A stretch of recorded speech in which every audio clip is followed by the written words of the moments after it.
Good afternoon, Alan Vandenberg. Another episode of EQ for you. I think this is episode number 6. Today's topic, work teams, rock bands, and worship groups. Should be a lot of fun. Again, we're operating off of the idea and the concept that 75% of a person or a team's success is not their IQ. So before we get into the topic, I just wanted to mention that's available online at alanvandenberg.com. Amazon or Barnes & Noble is my new book, EQ Killed the Radio Star. It looks just like that. If you order off of alanvandenberg.com, I will send you a guitar pick with the logo of the cover on it, and also I'll autograph it for you. So thanks to all who have purchased the book so far. I've been having fun with it, even though the publisher said the best time to put out a book is during a pandemic. Absolutely, that's not true.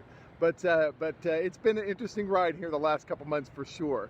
So today's topic, I want to get into it. It's work teams, rock bands, and worship groups. So 10 years ago, I began giving keynote speeches on EQ or emotional intelligence. And I needed a simple way to communicate EQ concepts to audiences. So I'm a huge fan of all kinds of music, and so I began to explore this idea of why some of my favorite rock bands didn't stay together for very long. Matter of fact, one-hit wonders is quite common. And they're in the 75% of a rock band's success is their EQ, not their IQ. So the original title of my book was actually called Low Emotional Intelligence and the Destruction of Great Rock Bands. And of course, we moved it around to EQ Killed the Radio Star, how emotional intelligence can crush or crash your organization. But originally, that's what we were looking at, was this destruction part of rock bands. So I was in a rock band in high school. We were called Radiation. We went on a world tour around Tulsa, Oklahoma, and played 5 gigs, probably 5 or 6 gigs. At the time, it was we were very ambitious.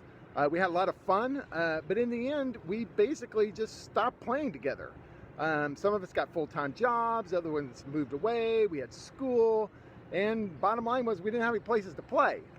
So that was kind of that.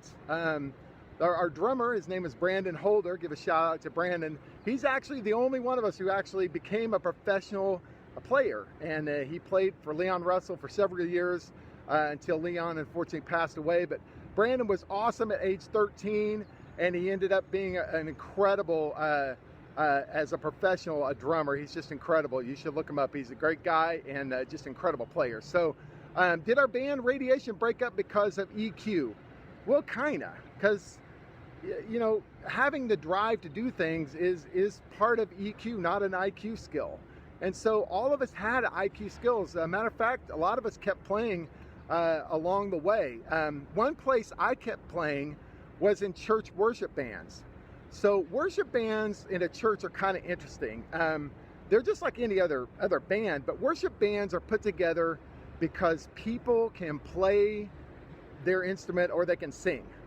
It's a talent. It's the IQ part. As a matter of fact, some churches even have tryouts, very similar to like The Voice or American Idol. That's absolutely true. And so worship bands are not any different than any other kind of band. The most difficult times I have had playing in worship bands over the years have revolved around EQ. It wasn't that they couldn't play anymore. It was just really great players that have big egos, or want to dominate, or want to control, or want to show up, or not to show up for practice, or they're more interested in showcasing themselves rather than this collaborative effort that we're trying to do. And so these same low EQ behaviors show up in the workplace as well. Leaders sit down and they put together these very talented teams, and they expect that the project or the problem will get resolved by this team. And on paper, this team looks amazing. The talent level, IQ, is off the charts. Then the team begins to work together on the project or the problem. And there again, we see this just like we did in worship bands. We see this big egos, dominant personalities, controlling people, lack of participation, People are more interested in their image and career than collaborating in these work teams. And this is absolutely is an EQ issue, not an IQ issue. Constant drama in any work team, music group, is the first step to implosion, if you've ever been on one of those teams before. The success or failure of a workplace, team, worship band, a rock band will depend on their EQ level of each team member, not their IQ level. And again, 75% of the time, this is absolutely true. For those of you who know me, I love all kinds of music. And a few weeks ago, I was intrigued and I sat down and watched on Netflix the biography of the rock band ZZ Top, a band that has survived playing together for almost 50 years. Matter of fact, in 1971, they put out their first album called ZZ Top's First Album. This is a really great album, by the way. And so as I was watching that biography on Netflix, it was interesting to watch how each one of the three band members handled kind of this success.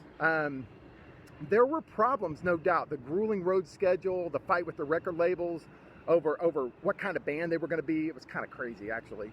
But the individuals struggled. I mean, some of them struggled with drugs and alcohol, and of course, the whole fame and fortune piece of being this world-renowned rock band was very interesting to watch. And I love watching biographies like this. It's just fun. But through all of that, they stayed together and continued to play music and go on tour and have been around for almost 50 years. It's amazing. So how did ZZ Top do this? And what can we learn from ZZ Top that would be helpful for us to bring into the workplace?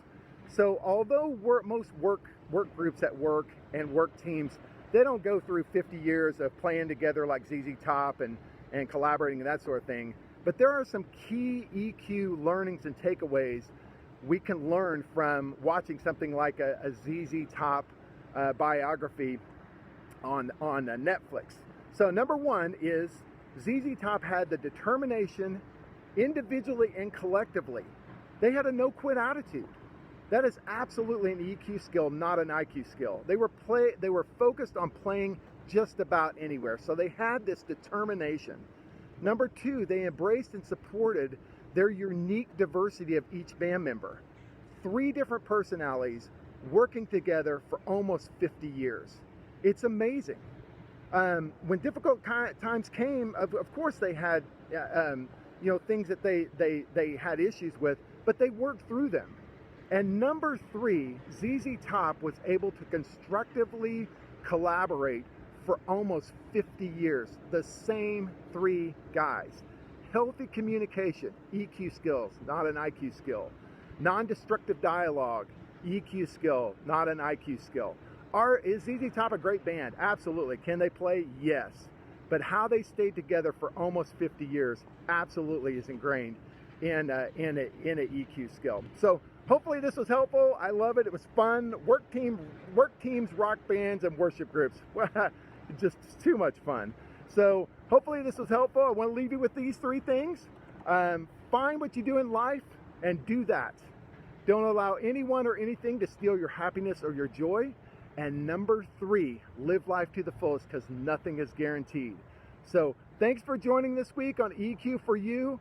Hope to see you soon. Please contact me on any of the social media sites. I would love to talk to you. Message me. Tell me what you think of this kind of stuff. It's really fun for me, and I hope it is as well for you.